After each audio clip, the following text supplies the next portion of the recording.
retour. On parle, comme on vient de vous le dire, de Khan El Khalili, à ce lieu emblématique ou ce quartier emblématique du Caire.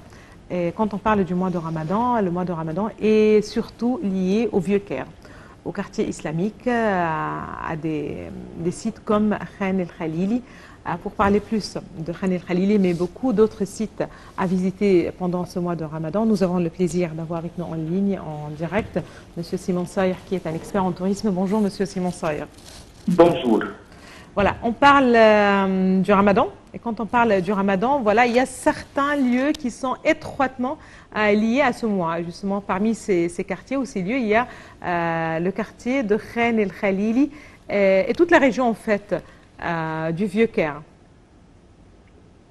Alors, le quartier de Khan Khalili est une célébrité durant le mois de Ramadan et il est reconnu mondialement en tant qu'un marché dont les touristes aiment bien le visiter durant leur séjour. Oui. Tout visiteur pour le pays, toute personne qui est au Caire a bien passé par ce marché et on a eu un souvenir. C'est un lieu d'une architecture très spéciale, c'est l'architecture mamelouk. La réalisation du projet, elle date pour plus qu'au-delà de 6 siècles. On parle ici 14e siècle, quand le calife il a bien décidé de réaliser un marché. Le mot marché veut dire khan. Comme c'est M. Jahrat El-Khalili qui l'a réalisé, le marché il a eu son nom, Khan El-Khalili. Pour qu'il puisse réaliser son projet, il a été pour travailler dans un lieu où il y en avait des tombes. On appelle ce lieu Zafaran. Et là, le sultan lui a bien dit, tu peux en enlever ce lieu et en réaliser un marché qui va servir la ville avec des hôtels, avec un marché, avec des magasins, avec des résidences. Et là, on peut le nommer que c'était une wakala géante. Et il y en avait un grand marché avec le coton, avec de tout. Alors, c'est un lieu qui a été d'une célébrité pour 6 siècles et rien qui peut le remplacer. Cet endroit, il a relié les portes du Caire, de Bab el-Ghouri jusqu'à les autres portes comme Bab el-Futuh et Bab Zouela. Alors, on est vraiment dans une zone où il y a de nos jours toutes les lumières possibles qui attirent les gens.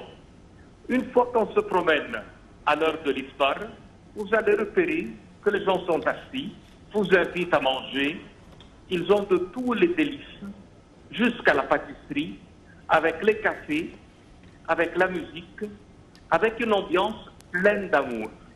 Alors, Khan El Khalili, Européens et Orientaux sont toujours dans le coin. Monsieur Simon Sayer, ce marché qui compte essentiellement sur le tourisme, comment est-ce qu'il a été affecté durant les quelques dernières années, surtout que cette crise du tourisme en Égypte coïncide aussi avec le Covid-19?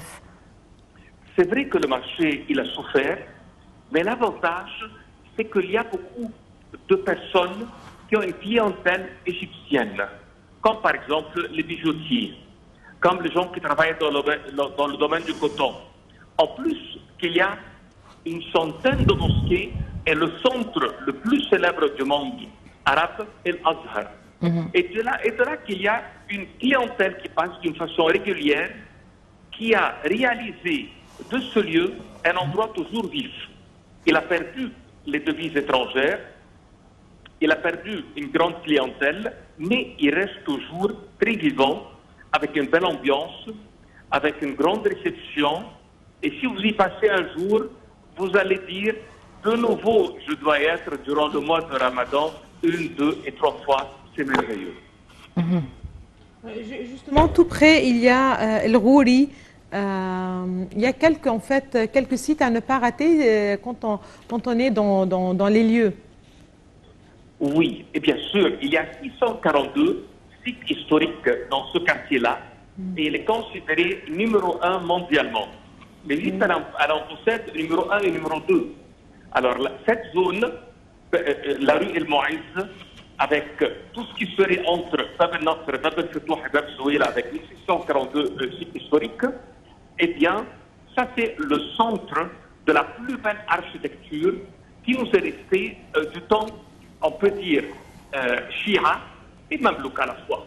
Car cette réalisation qui a eu lieu dans le Xe siècle, elle a créé et elle a placé une richesse absolue. L'architecture était numéro 1. Vous allez retrouver les madrasas, le wekala, les mosquées, les résidences, les petits marchés. Alors, pour faire un shopping, c'est le lieu. Pour manger, c'est le lieu. Pour socialiser, on va y être.